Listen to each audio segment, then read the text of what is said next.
Deu ruim pro Khonshu, pois é, ele foi mexer com quem tava quieto, e se deu mal. Então, se você quer entender o que foi que aconteceu nesse episódio, você já sabe, vem pra cá, vem pra cá.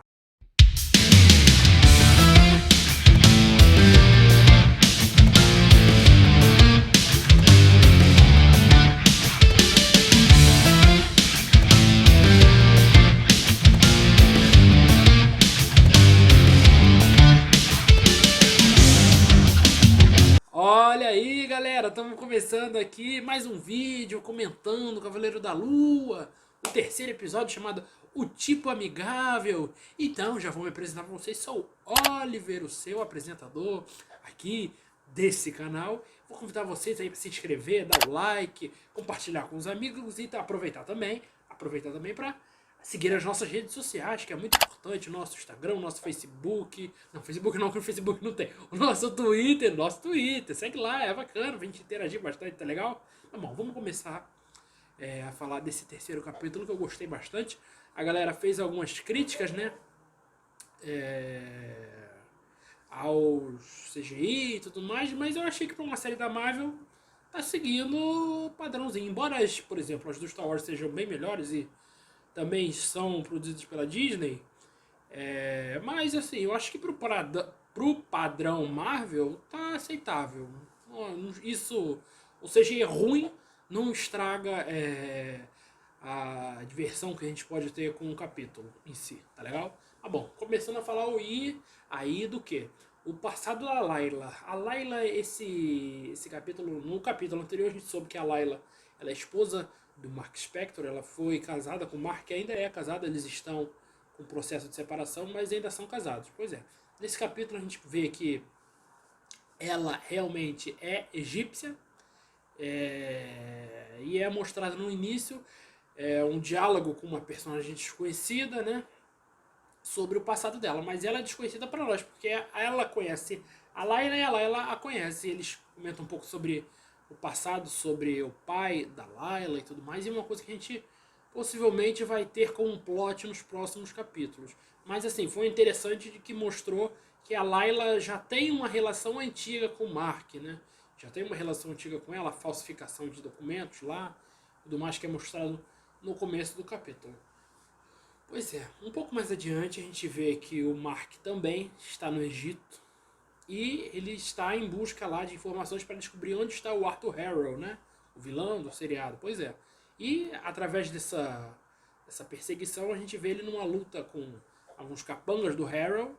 E aí surge uma coisa diferente. Vira a chave do seriado e a gente descobre que no momento que o Mark ele tem um lapso de memória, entre aspas, da personalidade, quando troca a personalidade, né? Que a tela pisca, a tela começa a piscar, aí ele troca de personalidade.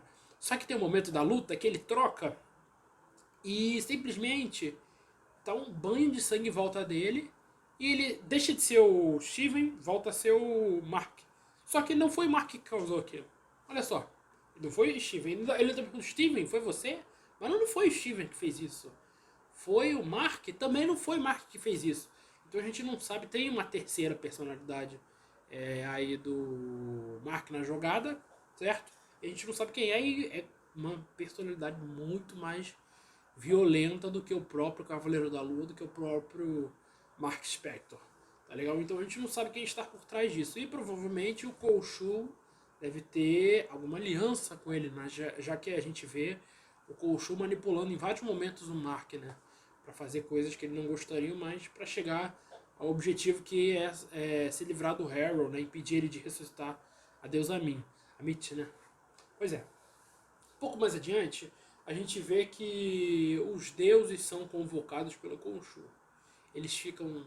O Khonshu ele fica sem saída, tá legal? Então ele convoca o panteão dos deuses ali do Egito Antigo nesse capítulo para fazer acusação com relação ao que as intenções do Arthur Harrow. Mas ele não obtém sucesso, porque os deuses são convocados, aí é mostrado de fato que eles todos têm seus avatares no corpo de seres humanos, que eles dividem o controle, né? Se usam desses avatares para poder observar ao crescimento da humanidade em silêncio, mas eles não entram em combate direto, não lutam contra os seres humanos e tal. Diferente do que acontece, por exemplo, na mitologia nórdica, né? Com Thor, Odin, Loki e tudo mais. Os deuses egípcios não entram em combate direto com a raça humana. Pois é. E uma coisa que é dita aí. Surge então Khonshu, que vem para fazer acusação com relação ao Arthur Harrow, de que ele estaria ali no deserto, vasculhando para encontrar uma forma de trazer, ressuscitar a mim, né? Amit, a deusa Amit, né? E tudo mais, que foi banida por esse próprio panteão de deuses e ficou aprisionada em forma de pedra, já que ela ia contra as escolhas, as decisões do conselho dos deuses, assim, entre aspas, né? Vamos dizer. Pois é. Mas o Harrow obtém sucesso manipulando, o Arthur Harrow obtém sucesso manipulando todos aqueles deuses, já que o Khonshu ele se precipitou porque ele não tem uma acusação legítima para fazer contra o Harrow. Ele não tem uma prova, ele não tem como provar de que o Harrow estava ali. Embora ele esteja mesmo, mas ele não tem como provar que o Harrow estava ali vasculhando o deserto em busca de libertar a deusa Amit. Pois é. Então, ele fracassa, os deuses punem o Khonshu e liberam o Harrow. E o Khonshu já fica avisado que se ele mexer com o céu novamente, porque o poder do Khonshu mexer com o céu, ele é o Senhor da Lua, né? Cavaleiro da Lua. Os poderes dele vêm através da noite, então ele é o dominante da noite. Então ele pode mexer com o céu noturno, né? Ele pode fazer isso, tanto que ele causa um eclipse na Terra para chamar a atenção dos deuses, né? Pois é. E ele é avisado, olha, se você mexer com o céu novamente, o céu noturno novamente, você vai pagar por isso, você vai ser punido.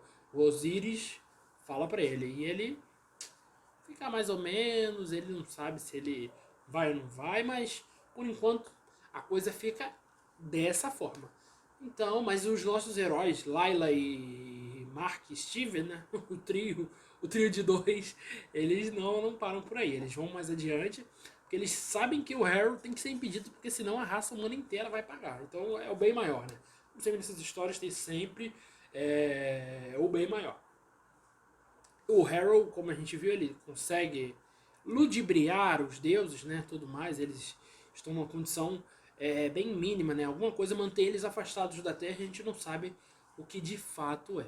Pois é, seguindo um pouco adiante, surge então o querido Anton, como é o nome dele? Mogart. Anton Mogart, ele surge aí nesse capítulo que é um pouco uma homenagem, né, ao ator que já faleceu em janeiro desse ano, o ator chamado, como é o nome dele? Gaspar Ulliel, é o ator chamado Gaspar Ulliel, ele fez a sua estreia no MCU depois de ter falecido num acidente, infelizmente, mas foi importante a gente vê-lo aí no Cavaleiro da Lua, a gente não sabe se ele daria continuidade, né, ao personagem dentro do MCU, mas a primeira aparição dele foi importante, uma coisa interessante a ser vista. Pois é, a gente vê que ele é um colecionador de artefatos antigos, de artefatos históricos, uma coisa pela qual ele se interessa e que ele já teve negócios com a Layla no passado. Inclusive, é dito de que ele próprio, junto com a Layla, já tiveram um encontro em Madripoor. Pois é, em Madripoor, lá que a gente viu em Falcão e Soldado Invernal. Pois é. Imagina só o que eles não estavam fazendo lá, né? Será que eles conhecem a mercadora do crime, né? O mercador do poder, que a gente viu lá no Falcão, que é a Sharon Carter? É a Sharon Carter? Não, é a... É a Sharon. A Peg sempre confundo as duas, você já deve ter reparado. Pois é. Mas foi uma coisa interessante de ver o personagem ali, a importância dele. Ele fica vendo aquele... Ele fica entre o Cavaleiro da Lua, entre a Layla, e surge então o Harrow, né, que oferece ele, porque a Layla está jogando um pouco, né, ela está jogando com ele, porque ela quer uma coisa que ele tem, mas ela não vai ter que fazer uma espécie de acordo com ele e tudo mais. Então o Harrow fala, por que você vai se sujeitar a ter uma ideia do que tudo isso é, se você pode ter o poder verdadeiro junto comigo. Então ele dá atenção ao Harrow, e o Harrow mostra que ele não tá pra brincadeira usando aquele cajadinho roxo dele, ele faz aquela invocação, faz aquela magia toda lá, e o Anton fica de queixo caído, porque ele nunca viu nada daquele tipo, e é uma coisa que eles obsessão, colecionar esses aparelhos, então pra ele é meio que um mundo fantasioso, né? Uma coisa que ele acreditava ser apenas uma lenda, ele tá vendo ali se fazer presente diante dos olhos dele. Pois é, nos domínios desse tal Anton, os soldados dele ficam contra a Layla, ficam contra o nosso querido Mark, e temos a primeira cena de ação aí do capítulo. A primeira, assim, do Cavaleiro da Lua, né? A primeira vez que o Cavaleiro da Lua veste o traje nesse capítulo e vai pro fight. Pois é. E um fight que a galera não gostou muito, achou que o CGI da capa dele ficou estranho, eu admito. Eu também achei esquisito, mas eu achei interessante. Uma coisa que eu gostei foi que ele conseguiu parar as balas todas no capuz dele, depois ele bateu o capuz e as balas voltaram pro cara. Olha só que coisa diferente e interessante que a gente não tinha visto, né? No MCU. Ele tem uma coisa muito Batman, Cavaleiro da Lua, né? É impossível não fugir disso, mas ele tem uma coisa muito Batman. Além de ter aquele poder de regeneração, porque os caras tudo enfia, se estaca no peito dele, né? No corpo dele. Mas ele tá ali, firme e forte, tanto que ele consegue salvar a Layla. Os trancos e barrancos, mas ele salva a Layla. Ele poderia simplesmente ter seguido o Harrow, mas não, ele fica para salvar a Layla. E mais pra frente eles fogem dali, tendo que bolar outro plano, né, pra se livrar do Harrow e salvar o planeta e tudo mais, salvar a raça humana inteira, da deusa Myth, do que o Harrow tá querendo fazer. Pois é. Então, já que eles não têm outra saída, o Khonshu faz aquilo que ele foi avisado para não fazer. Ele mexe com o céu novamente, retrocede o céu numa cena muito bonita, com uma grande demonstração de poder. Ele retrocede o céu até a noite do tal Medjay que viu a constelação, que aquela constelação dará as coordenadas para encontrar a tumba da deusa Amit. O Khonshu faz isso, é poder dele, mas ele faz avisado de que ele seria punido. E é exatamente o que acontece. Os deuses, o panteão dos deuses egípcios, né? Eles prendem o nosso Khonshu em forma de pedra, retirando todos os poderes do Cavaleiro da Lua do nosso Mark. O que vai acontecer? O Mark vai conseguir libertar o Khonshu? O Khonshu vai ficar preso? O Harrow vai obter sucesso? Eles vão encontrar a tumba de Amit? Eles vão abrir os olhos dos deuses, ou os deuses ficaram cegos para as atitudes que o Harrow vem tomando para a libertação da deusa Amit? Pois é, eu quero saber de você. O que é que vai acontecer? Responda pra mim. O que é que vai acontecer nos próximos capítulos de Cavaleiro da Lua? Então, o vídeo vai se encerrando por aqui. Gostaria de agradecer sempre a sua paciência, o seu like, o seu comentário, o seu compartilhamento, tá legal? E o seu engajamento aí nas nossas redes sociais, tá legal? Então, eu vou ficando por aqui. Semana que vem tem mais uma análise de Cavaleiro da Lua. Aguardem. Valeu!